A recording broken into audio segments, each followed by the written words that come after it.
code 1412121, or you can drop me a text, which lots of people have done this morning. 81333. Start your message SFK. The quiz is coming. From the BBC Sounds app, on your smart speaker, play BBC Radio Suffolk, and on your radio.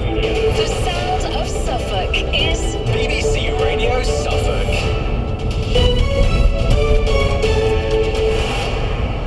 Good morning. At 9 with the latest BBC News for Suffolk, I'm Claire Hetherington.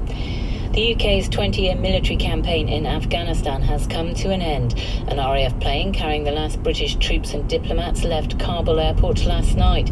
The UK has flown out more than 15,000 people over the past 2 weeks, but hundreds of Afghans eligible for relocation and UK nationals have been left behind. In a video released by Downing Street, Boris Johnson said he would use every lever the government had to help them. Our political correspondent, Jess Parker, says while the evacuation effort has been praised, the government is facing criticism too. Accusations that ministers were caught out and had to play catch-up over the crisis, also that this has been a foreign policy failure for the West. And I think minds will also increasingly be turning to those people who have been left behind, including hundreds of Afghans who worked with the British authorities in the last 2 decades. Police are carrying out inquiries in Sudbury after a serious sexual assault in the town. The incident happened at around 3:45 on Saturday morning in an alleyway off Cornard Road, close to the junction with Lucas Road. Specialist trained officers are working with the victim, and there's an appeal for witnesses to come forward. A lack of staff in meat processing plants is leaving Suffolk's pig farmers with increasing costs for feed and a backlog of animals. The National Pig Association has accused the government of being willfully ignorant of the crisis. Nationally, they say around 60,000 extra pigs remain on farms. Lizzie Wilson is from the association. Pigs are getting bigger, their carcass weights are increasing all the time, so when the pigs are finally slaughtered, they'll be overweight and out of specification, so that means the farmers will be financially penalised for that. And, you know, we will then start to see serious welfare issues on farm as well. BBC News has been told the government is to announce plans to gradually lift the ban on standing in Premier League and Championship football grounds. It's thought a handful of clubs in England's top 2 divisions will be selected to pilot standing before the current season ends in May. Standing was banned in the wake of the Hillsborough disaster in 1989.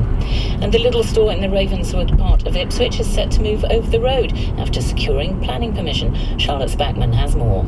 Ipswich Borough Council's Planning Committee voted 9-3 in favour of the supermarket chain creating a larger purpose-built store on vacant land opposite its current home off Nacton Road.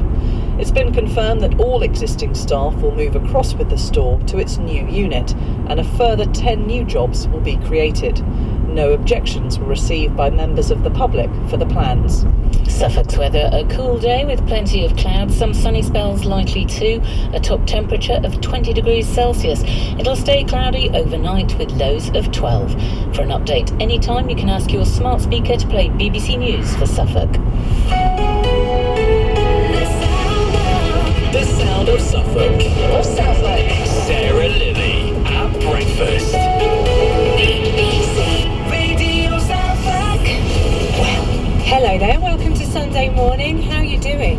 I hope you've enjoyed a bit of a lie-in this bank holiday weekend, and talking bank holidays, I hope it's going well so far, and you've got some exciting things planned.